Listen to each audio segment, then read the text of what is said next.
السلام علیکم دوستو، امید کرتا ہوں آپ سب خیریت سے ہوں گے۔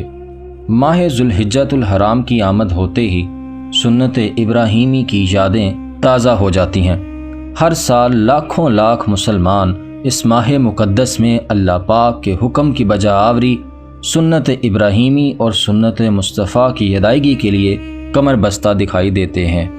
ہر صاحب استطاعت مسلمان کو چاہیے کہ وہ رضائے الہی کے حصول اور سنت ابراہیمی کی ادائیگی کی نیت سے اس مہینے میں مال حلال سے قربانی کا فریضہ سر انجام دے، کیونکہ یہ بہت بڑی سعادت کی بات ہے۔ قرآن کریم میں قربانی کا ذکر کرتے ہوئے اللہ تعالیٰ ارشاد فرماتا ہے فَصَلِّ لِرَبِّكَ وَانْحَرْ، تو تم اپنے رب کے لیے نماز پڑھو اور قربانی کرو۔ جیسا کہ آپ جانتے ہیں کہ قربانی ایک مالی عبادت ہے۔ یہ ایسا عظیم عمل ہے جو پچھلی امتوں میں بھی موجود تھا۔ پارہ نمبر 17 سورۃ الحج آیت نمبر 34 میں اللہ تعالیٰ ارشاد فرماتا ہے، اور ہر امت کے لیے ہم نے ایک قربانی مقرر فرمائی کہ اللہ کا نام لیں اس کے دیے ہوئے بے زبان چوپایوں پر، تو تمہارا معبود ایک معبود ہے تو اسی کے حضور گردن رکھو۔ اور کیا آپ جانتے ہیں کہ قربانی کے دن کا سب سے پیارا عمل کون سا ہے؟ ام المومنین حضرت عائشہ صدیقہ رضی اللہ تعالی عنہا سے مروی ہے کہ پیارے آقا دو جہاں کے مولا صلی اللہ علیہ وآلہ وسلم نے ارشاد فرمایا کہ یوم النحر یعنی 10ویں ذوالحجہ میں ابن آدم کا کوئی عمل خدا کے نزدیک خون بہانے یعنی قربانی کرنے سے زیادہ پیارا نہیں ہے، اور وہ جانور قیامت کے دن اپنے سینگ اور بال اور کھروں کے ساتھ آئے گا، اور قربانی کا خون زمین پر گرنے سے قبل خدا کے نزدیک مقام قبول میں پہنچ جاتا ہے، لہٰذا اس کو خوش دلی سے کیا کرو۔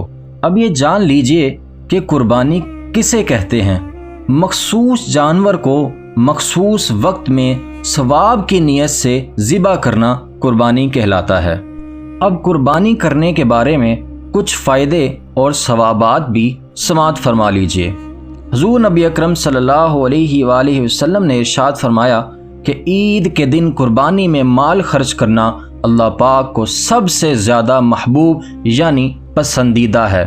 اللہ کے محبوب صلی اللہ علیہ وآلہ وسلم نے یہ بھی ارشاد فرمایا کہ قربانی کرنے والے کو قربانی کے جانور کے ہر بال کے بدلے میں ایک نیکی ملتی ہے، اور مزید فرمایا جو ثواب کی خاطر خوش دلی سے قربانی کرے گا تو وہ اس کے لیے جہنم کی آگ سے رکاوٹ ہو جائے گی۔ اور شیخ عبدالحق محدث دہلوی رحمۃ اللہ علیہ فرماتے ہیں کہ قربانی نیکیوں کے پلے میں رکھی جائے گی، جس سے نیکیوں کا پلڑا بھاری ہو جائے گا۔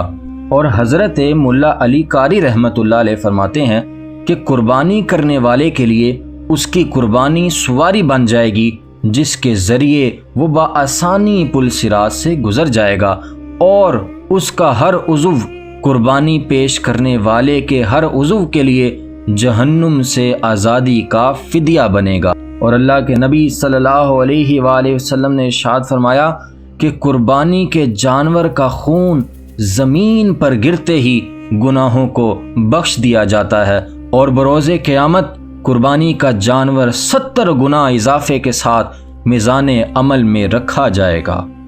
اور قربانی کی استطاعت کے باوجود قربانی نہ کرنے والے کے متعلق حضور صلی اللہ علیہ وآلہ وسلم نے ناراضگی کا اظہار کرتے ہوئے فرمایا جس شخص میں قربانی کی استطاعت ہو پھر بھی وہ قربانی نہ کرے تو وہ ہماری عیدگاہ کے قریب نہ آئے۔ اور حضرت بابا فرید الدین گنج شکر رحمۃ اللہ علیہ نے فرمایا کہ جو صدقہ اور قربانی نہیں کرتا تو اس سے آرام چھین لیا جاتا ہے۔ تو دوستو، آپ نے دیکھا کہ قرآن کی آیات، احادیث مبارکہ اور بزرگان دین کے اقوال ہمیں قربانی کے متعلق کیا نصیحت کرتے ہیں، لہٰذا ہر مسلمان کو چاہیے کہ ان سے نصیحت حاصل کرتے ہوئے اپنی زندگی کے معاملات کو درست فرمائے۔